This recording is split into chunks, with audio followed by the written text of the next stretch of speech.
യെഹെസ്കേൽ പ്രവാചകൻ്റെ പുസ്തകം 19-ാം അധ്യായത്തിൽ നിന്നാണ് നാം ചിന്തിക്കുന്നത്. വളരെ പ്രതീക്ഷയോടെയാണ് ദൈവം തൻ്റെ മഹത്വത്തിനായിട്ട് ഓരോരുത്തരെയും വിളിച്ച് വേർതിരിക്കുന്നത്.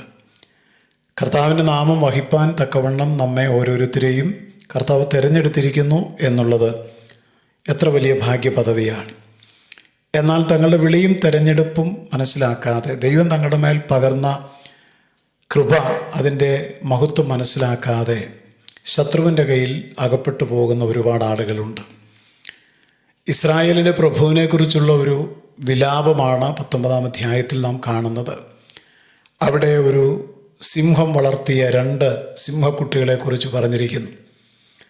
യെഹെസ്കേൽ പ്രവാചകൻ്റെ പുസ്തകം 19-ാം അധ്യായം 2-ാമത്തെ വാക്യത്തിൽ, നിൻ്റെ അമ്മ ഒരു സിംഹി തന്നെ, അവൾ സിംഹങ്ങളുടെ ഇടയിൽ കിടന്ന് തൻ്റെ കുട്ടികളെ ബാലസിംഹങ്ങളുടെ ഇടയിൽ വളർത്തി.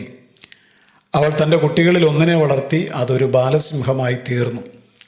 അത് ഇര തേടി പിടിപ്പാൻ ശീലിച്ചു, മനുഷ്യരെ തിന്നുകളഞ്ഞു. ജാതികൾ അവൻ്റെ വസ്തുത കേട്ടിട്ട് അവരുടെ കുഴിയിൽ അവനെ അകപ്പെടുത്തി. അവർ അവനെ കൊടുത്തിട്ട് മിസ്രയീം ദേശത്ത് കൊണ്ടുപോയി. എന്നാൽ അവൾ താൻ വെച്ചുകൊണ്ടിരുന്ന ആശയ്ക്ക് ഭംഗം വന്നോ എന്ന് കണ്ടിട്ട് തൻ്റെ കുട്ടികളിൽ മറ്റൊന്നിനെ എടുത്ത് ബാലസിംഹമാക്കി. അവനും സിംഹങ്ങളുടെ ഇടയിൽ സഞ്ചരിച്ചു ബാലസിംഹമായി തീർന്നു. ഇര തേടി പിടിപ്പാൻ ശീലിച്ചു, മനുഷ്യരെ തിന്നുകളഞ്ഞു.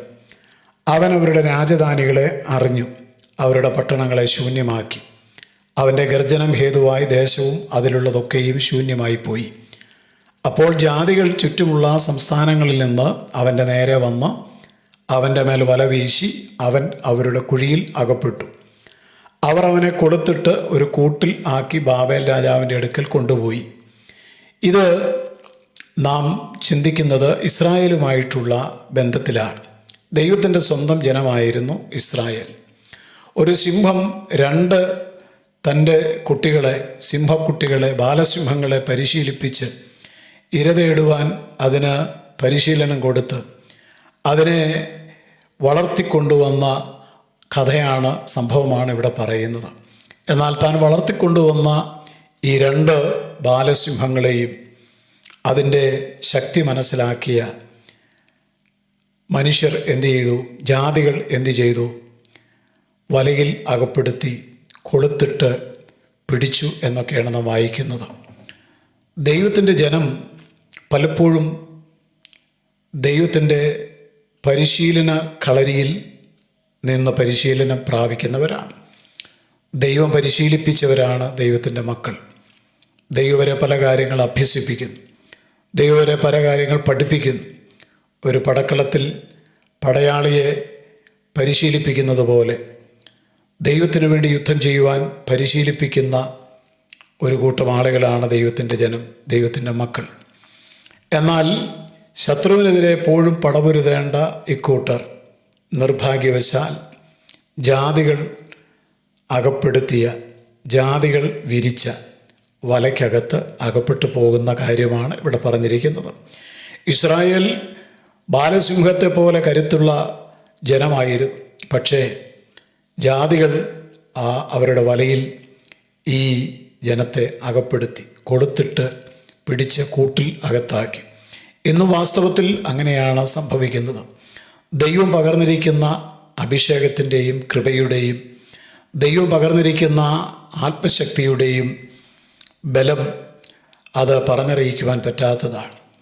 അത് വാസ്തവത്തിൽ അന്ധകാര ശക്തികൾക്കെതിരെ പോരാടുവാൻ, ഇരുട്ടിനെതിരെ പോരാടുവാൻ, പാപത്തിനെതിരെ, ലോകമോഹങ്ങൾക്കെതിരെ പോരാടുവാൻ അവനെ ശക്തരാക്കുന്ന ശക്തിയാണ് അവൻ്റെ മേൽ പകർന്നിരിക്കുന്നത്.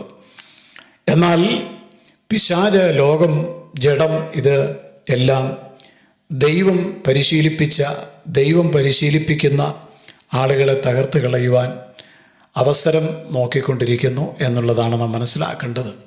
ഒരു കാലത്ത് ദൈവത്തിനു വേണ്ടി ശക്തിയോടെ നിന്ന പലരും ജാതികൾ കുരുക്കിയെടുത്ത, ജാതികൾ വിരിച്ച വലയ്ക്കകത്ത് അകപ്പെട്ട് കിടക്കുന്നു എന്നുള്ളത് ദുഃഖകരമായ സത്യമാണ്.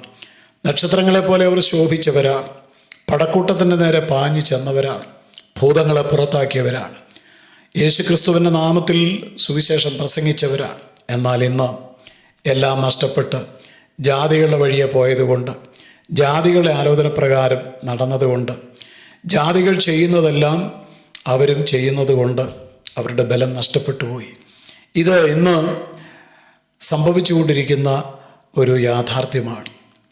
തനിച്ചു പാർക്കുന്ന ജനം എപ്പോഴും ജാതികളുടെ കൂട്ടത്തിൽ എണ്ണപ്പെടാത്തവരാണ്. എന്ന് പറഞ്ഞാൽ ഈ ലോകത്തിൻ്റെ മോഹങ്ങളിൽ നിന്നും ഇഷ്ടങ്ങളിൽ നിന്നും ഒക്കെ അവർ സ്വാതന്ത്ര്യം പ്രാപിച്ചവരാണ്. അവരിൽ പകർന്നിരിക്കുന്ന അഭിഷേകം അമൂല്യമാണ്. പക്ഷേ പലപ്പോഴും പലരും ശത്രുക്കളുടെ കയ്യിൽ അകപ്പെട്ട് ശക്തി നഷ്ടപ്പെട്ട് കാഴ്ചപ്പാടില്ലാത്തതായി ദർശനം നഷ്ടപ്പെട്ട് ജീവിക്കുന്ന ഒരവസ്ഥയിൽ എത്തിച്ചേർന്നിരിക്കുന്നു. അതുകൊണ്ട് തീർച്ചയായും ദൈവസഭ മടങ്ങി വരേണ്ടത് ആവശ്യമാണ്. നമ്മിൽ പകർന്നിരിക്കുന്ന ശക്തിയുടെ മഹത്വം മനസ്സിലാക്കി, നമ്മെ വിളിച്ചിരിക്കുന്ന ദൈവകൃപയുടെ മഹത്വം മനസ്സിലാക്കി, നമുക്ക് ലഭിച്ച ദൈവകൃപ വ്യർത്ഥമാക്കാതെ ദൈവത്തിൻ്റെ വഴിയെ തന്നെ നടക്കുവാൻ നാം തീരുമാനിച്ചാൽ തീർച്ചയായിട്ടും ശത്രുവിനെതിരെ എപ്പോഴും നമുക്ക് യുദ്ധം ചെയ്യുവാൻ സാധിക്കും. ഇവിടെ ശത്രു എന്ന് ഉദ്ദേശിക്കുന്നത് മനുഷ്യരല്ല, അത് ഇരുട്ടിൻ്റെ ശക്തികളാണ്, അത് അന്ധകാരമാണ്.